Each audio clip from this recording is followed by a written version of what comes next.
ನಮಸ್ಕಾರ, ನಾನು ಮಾತಾಡ್ತಾ ಇದ್ದೀನಿ ಮೊಹಮ್ಮದ್ ಇಮ್ರಾನ್. ಸರ್ವರಿಗೂ ನಮಸ್ಕಾರ, ಎಲ್ಲರಿಗೂ ನಮಸ್ಕಾರ. ನಾನು ಶ್ರೀರಂಗಪಟ್ಟಣದಿಂದ ಮಾತಾಡ್ತಾ ಇದ್ದೀನಿ. ನಮ್ಮ BZ ಜಮೀರ್ ಅಹಮದ್ ಸಾಹೇಬರು ಕರ್ನಾಟಕ ಸರ್ಕಾರದ ವಕ್ಫ್ ಮಿನಿಸ್ಟ್ರು ಹಾಗೂ ವಸತಿ ಸಚಿವರು ಹಾಗೂ ನಮ್ಮ ಪ್ರೀತಿಯ ವಕ್ಫ್ ಮಿನಿಸ್ಟ್ರು ಸಾಹೇಬರು ನಮ್ಮ ಕರ್ನಾಟಕ ರಾಜ್ಯದ, ಹಾಗೂ ನಮ್ಮ ಚೀಫ್ ಮಿನಿಸ್ಟ್ರು ಸಾಹೇಬರು ಇದ್ದಾರೆ, ಘನಭಕ್ತ ಚೀಫ್ ಮಿನಿಸ್ಟ್ರು ಕೂಡ. ಮತ್ತು ಚೀಫ್ ಮಿನಿಸ್ಟ್ರು ಸಾಹೇಬರ ಪರ್ಸ್ನಲ್ ಸೆಕ್ರೆಟ್ರಿ ಅವರು ಕೂಡ ಇದ್ದಾರೆ ಇಲ್ಲಿ. ನಮ್ಮೂರವರು ಈ ಪರ್ಸ್ನಲ್ ಸೆಕ್ರೆಟ್ರಿ ಅವರಿಗೆ ಬಂದು ನಮ್ಮ ಅಳಲು ತೋಳ್ಕೊಂಡು ನಮ್ಮ ಕಷ್ಟಗಳು ಹೇಳ್ಕೊಂಡು ಇಲ್ಲಿ ಆಗಿರೋವಂಥ ಫಂಡ್ಸ್ಗಳು ಕೋಟ್ಯಾಂತರ ರೂಪಾಯಿ ಮತ್ತು ಘೋಟಾಲ ಮತ್ತು ಬೈಲಾ ವೈಲೇಷನ್ಸು ಎಕ್ಸ್ ಅಫಿಷಿಯೋ ಪೋಸ್ಟ್ ಮೇಲೆ ಕೂತ್ಕೊಳ್ಳೋ ಜಾಗದಲ್ಲಿ ಯಾರೋ ಈ ಸಾಮಾನ್ಯ ವ್ಯಕ್ತಿ ಕೂತ್ಕೊಂಡು ದರ್ಬಾರ್ ನಡೆಸ್ತಾ ಇರೋದ್ರ ಬಗ್ಗೆ ಭಾಳಷ್ಟು ಕಂಪ್ಲೇಂಟ್ ಕೊಟ್ಟಿದ್ರಲ್ಲ ಸರ್. ನೀವು ನಿಮ್ಮ ಪರ್ಸನಲ್ ಸೆಕ್ರೆಟ್ರಿ ಅವ್ರಿಗೆ ಕಳಿಸಿದ್ರಲ್ಲ, CEO ಅವ್ರಿಗೆ, ಮತ್ತು ಈ ಅನ್ವರ್ ಸ್ಕ್ರೀನಿಂಗ್ ಕಮಿಟಿ ಚೇರ್ಮ್ಯಾನ್ ಅವ್ರಿಗೆ ಕಳಿಸಿದ್ರಲ್ಲ. ಏನು ಸರ್ ಮಾಡಿದ್ರಿ ನೀವು? ಏನು ನಮ್ಮ ಕರ್ನಾಟಕ ವಕ್ಫ್ ಬೋರ್ಡು ಲೂಟಿ ಮಾಡೋಕೆ ಇರೋದಿದು? ಜನಗಳ ಹಕ್ಕುಗಳನ್ನ ಕಿತ್ಕೊಂಡಿದೆಯಲ್ಲ ಸರ್. ಟ್ರಂಪ್ಸ್ ಅಗೇನೆಸ್ಟ್ ಬೈಲಾ ವೈಲೇಷನ್ ಮಾಡ್ಕೊಂಡು ಇಲ್ಲೆಲ್ಲ ನೀವು ಪ್ರಮಾಣ ವಚನೆ ಮಾಡಿ ಸ್ವೀಕಾರ ಮಾಡಿ ಬಂದಿರೋಂಥ ಮಿನಿಸ್ಟರ್ ನೀವು ನಮ್ಮ ಕರ್ನಾಟಕ ರಾಜ್ಯ ಸರ್ಕಾರದಲ್ಲಿ. ಇಲ್ಲಿ ನಮ್ಮ ಬಡವ್ರ ಹಕ್ಕುಗಳನ್ನೆಲ್ಲ ಅಲ್ಲಿನ ಹೆಸರಲ್ಲಿ ಆಸ್ತಿ ದಾನ ಮಾಡಿರೋಂಥ ಆಸ್ತಿಗಳ ಮೇಲೆಲ್ಲ ಕೂತ್ಕೊಂಡು ಇಲ್ಲಿ ಲೂಟಿ ಮಾಡ್ತಾವ್ರಲ್ಲ ಸರ್. ಇಲ್ಲಿ ಇದನ್ನು ಯಾರನ್ನ ಕೇಳಬೇಕು ಹೇಳಿ? ಇವ್ರಿಗೆಲ್ಲ ನೀವು ಮಾಡಿಕೊಟ್ಬಿಟ್ಟು ಕಮಿಟಿಗಳೆಲ್ಲ ಲೂಟಿ ಮಾಡಿ ಹಾಕಿ ನಮ್ಮ ಪಾರ್ಕಿಂಗಿಂದ, ಪಬ್ಲಿಕ್ ಚಂದದಿಂದ, ಗೋಲ್ಕದಿಂದ ಮತ್ತು ಎಲ್ಲ ಪಾರ್ಕಿಂಗಿಂದ ಎಲ್ಲ ರೀತಿ ಲೂಟಿ ಮಾಡಾಕ್ಬಿಟ್ಟವ್ರಲ್ಲ. ಇಲ್ಲಿ ಯಾರಿಗೆ ಕೇಳಬೇಕು ಸರ್ ಹೇಳಿ? ವಕ್ಫ್ ಮಿನಿಸ್ಟ್ರು ಸಾಹೇಬ್ರೆ ಹೇಳಿ, ನೀವು ಪಬ್ಲಿಕ್ ಉತ್ತರ ಕೊಡಿ. ನೀವು ವಕ್ಫ್ ಮಿನಿಸ್ಟ್ರು, ಪಬ್ಲಿಕ್ ಮಿನಿಸ್ಟರ್ ನೀವು ಸರ್. ಚೀಫ್ ಮಿನಿಸ್ಟ್ರು ಸರ್, ಇವ್ರು ಏನು ನೋಡ್ತಾ ಇಲ್ಲ ಸರ್. ನಮ್ಮ ಊರಿನ ಹಕ್ಕುಗಳೆಲ್ಲ ಕಿತ್ಕೊಂಡಿದ್ದಾರೆ. ಇಲ್ಲೆಲ್ಲ ಬಂದು ಕಾಂಗ್ರೆಸ್ ವೋಟ್ ಮಾಡಿ ಅಂತ ಎಲ್ಲ ನಮ್ಮ ಊರಲ್ಲೆಲ್ಲ ಹೇಳ್ಬಿಟ್ಟು ನಮ್ಮ MLA ಸಾಹೇಬ್ರು ಇವರು ನಾವೆಲ್ಲ ವೋಟ್ ಮಾಡಿ ಗೆಲ್ಸಿದ್ದೀವಿ ಸರ್. ಇವ್ರು ನಮ್ಮ ಹಕ್ಕುಗಳನ್ನ ಕಿತ್ಕೊಂಡು ಇಲ್ಲೆಲ್ಲ ಟರ್ಮ್ಸ್ ಅಗೇನೆಸ್ಟ್ ಕಮಿಟಿ ಕೂತ್ಕೊಂಡು ಕೋಟ್ಯಾಂತರ ರೂಪಾಯಿ ಎಲ್ಲ ಹೊಟ್ಟೋಗೈತೆ. ನೀವು ಬಜೆಟಲ್ಲಿ ಸ್ಯಾಂಕ್ಷನ್ ಮಾಡಿರೋದೆಲ್ಲ ನಮ್ಮ ಪಬ್ಲಿಕ್ ಟ್ಯಾಕ್ಸ್ ಮನಿ ಎಲ್ಲ ಎಲ್ಲೋಯ್ತು ಗೊತ್ತಿಲ್ಲ.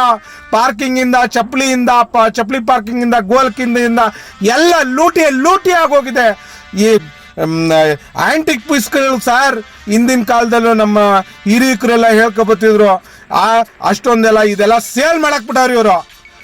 ಬಡವ್ರಿಗೆಲ್ಲ ಏನು ಕೊಟ್ಟಿಲ್ಲ ಇಲ್ಲಿ. ಹೆಲ್ತ್ ಎಜುಕೇಷನ್ಗೋಸ್ಕರ ಅಂತ ಬೈಲಾ ವೈಲೇಷನ್ ಮಾಡ್ಕೊಂಡು ಎಲ್ಲ ಮಾಡ್ಕೊಂಡು ಲೂಟಿ ಮಾಡಾಕ್ಬಿಟ್ಟವ್ರೆ ಸರ್. ದಯವಿಟ್ಟು ಕ್ರಮ ಕೈಗೊಳ್ಳಿ ಸರ್ ಇಂಥವ್ರ ಮೇಲೆ.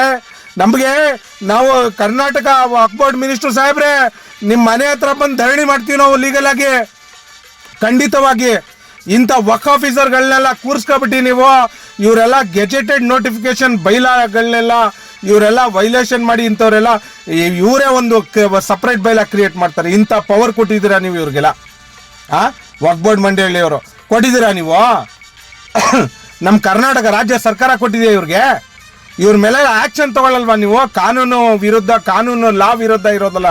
ನೀವು ನಮ್ಮ ಸಂವಿಧಾನನ ಕಾಪಾಡ್ತೀವಂತ ನೀವು ಪ್ರಮಾಣ ವಚನ ಸ್ವೀಕರಿಸಿ ಬಂದಿರೋಂಥ ವಕ್ಫ್ ಮಿನಿಸ್ಟ್ರು ಸಾಹೇಬರು ನೀವು.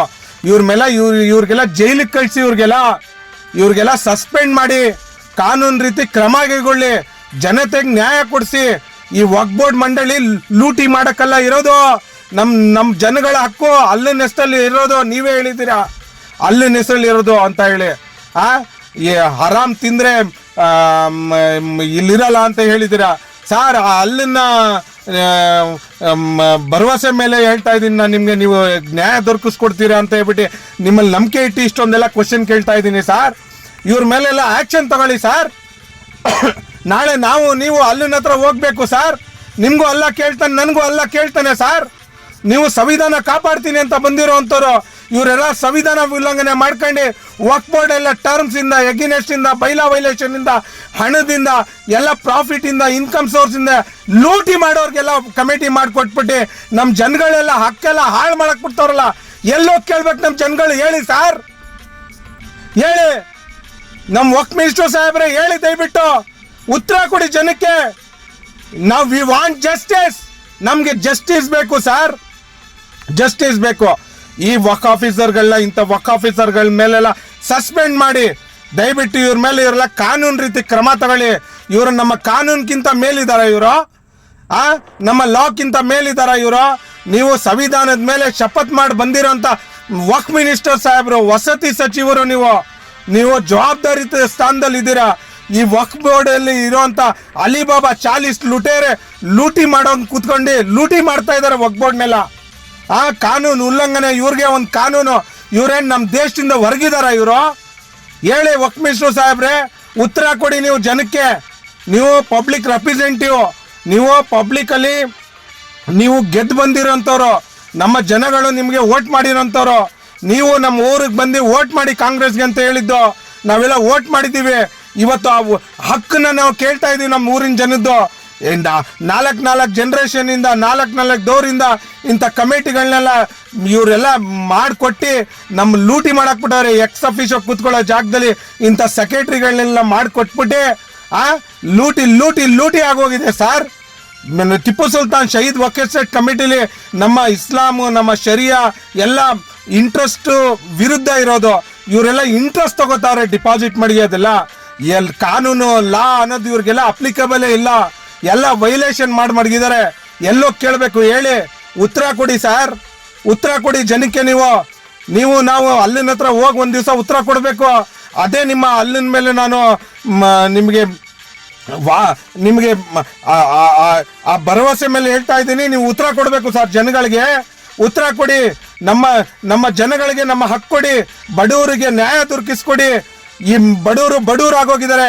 ಈ ಕಮಿಟಿಗಳಲ್ಲಿ ಇರುವಂತ ಕರ್ನಾಟಕದಲ್ಲಿ ಎಲ್ಲ ಕಮಿಟಿಗಳವರು ಅವರೆಲ್ಲ ಶ್ರೀಮಂತರಾಗೋಗಿದ್ದಾರೆ. ನಮ್ಮ ಬಡವರ ಆಸ್ತಿ ಮೇಲೆ ಕೂತ್ಕೊಂಡು, ಬಡವರ ಹಕ್ಕಿನ ಮೇಲೆ ಕೂತ್ಕೊಂಡು ಅವರೆಲ್ಲ ಲೂಟಿ ಮಾಡ್ತಾ ಇದ್ದಾರೆ. ಬಡವ್ರಿಗೆ ಅದ್ರ ಹಕ್ಕುಗಳು ಸಿಗ್ತಾ ಇಲ್ಲ, ಬಡವ್ರಿಗೆ ಅದ್ರ ಇನ್ಕಮ್ ಸೋರ್ಸ್ ಸಿಗ್ತಾ ಇಲ್ಲ. ಎಲ್ಲೋಗ್ಬೇಕು ಹೇಳಿ?